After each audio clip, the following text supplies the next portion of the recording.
first English news bulletin of BTV and BTV World. This is Shibli Raman Noshad with you in the news. The results of this year's Higher Secondary Certificate HSC, Alim HSC Vocational, HSC Business Management and Diploma in Business Studies DIBS examination were published yesterday. Education Minister Nurul Islam Nahid handed over a summary of the results to Prime Minister Sheikh Hasina at Ganabhavan yesterday. Later, Chairman of 10 education boards handed over the results of their respective board to the Prime Minister.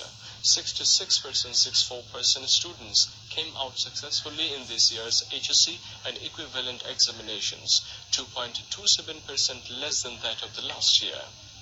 Addressing the function, Prime Minister Sheikh Hasina said education sector continued to receive highest budgetary allocation as her government envisages an educated nation for country's advancement in all fronts. The government allocates highest budget to education sector and took steps for diversification of the education to build up country's huge population as human resources, she said. The Premier said Bangladesh entered into an advanced scientific arena, launching Bangabandhu satellite and establishing nuclear power plants, but the country now needs huge competent manpower for running the state-of-art installations. Sheikh Hasina said the incumbent government was working to make compatible the education system towards standard so that the next generation could move keeping the pace with other countries. The Premier expressed her hope that now generation would devote themselves. The Premier expressed her hope that the new generation would devote themselves in studies, taking the advantages of the government, created facilities and groom them up as competent citizens. The function was also addressed by Education Minister Nurul Islam Nahid, State Minister for Madrasa and Technical Education Division, Qazi Karamat Ali, and Secretary of the Higher Secondary Education Division, Sohrab Hussain. Principal Secretary Muhammad Najibur Rahman conducted the program, which was connected with Netrakona district through video conferencing.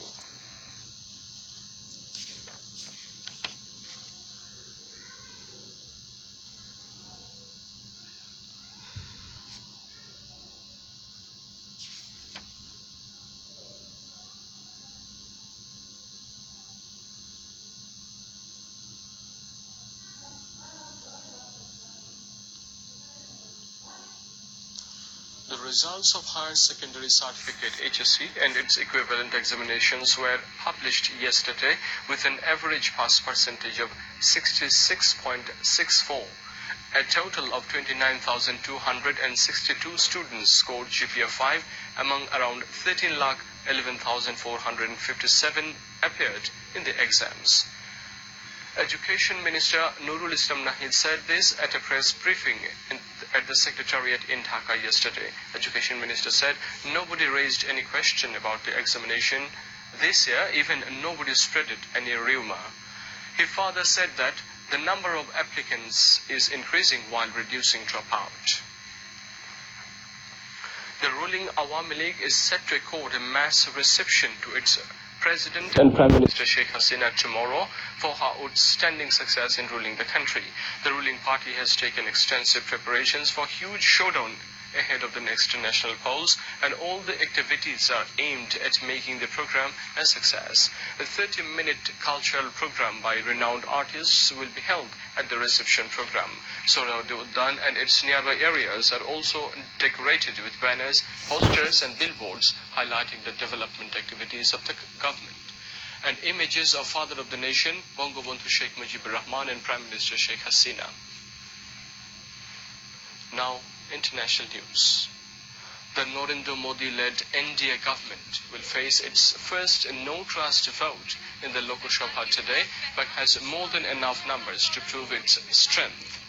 Speaker Sumitra Mahajan said on Wednesday in a surprise move, setting the stage for the first no-trust vote on the floor of Parliament in 15 years.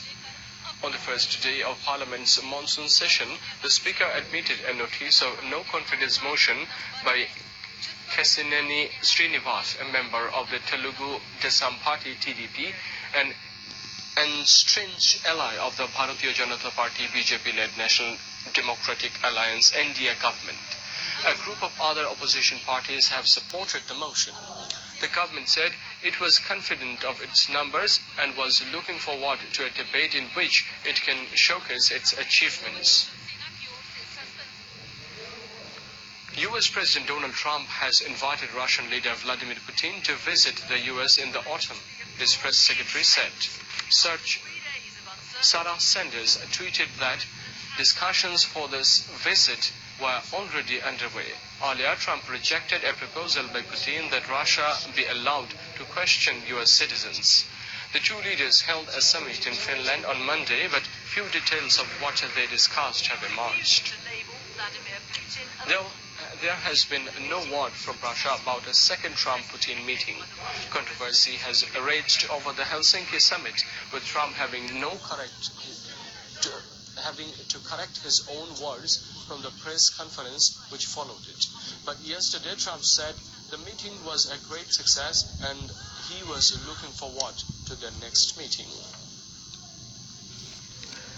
A Palestinian was killed in an Israeli air raid in the Gaza Strip after Israel said one of its aircraft targeted a group launching balloons carrying firebombs.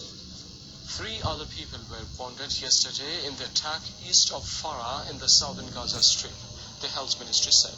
A family member said the Palestinian killed was working as a border policeman in the Hamas run enclave.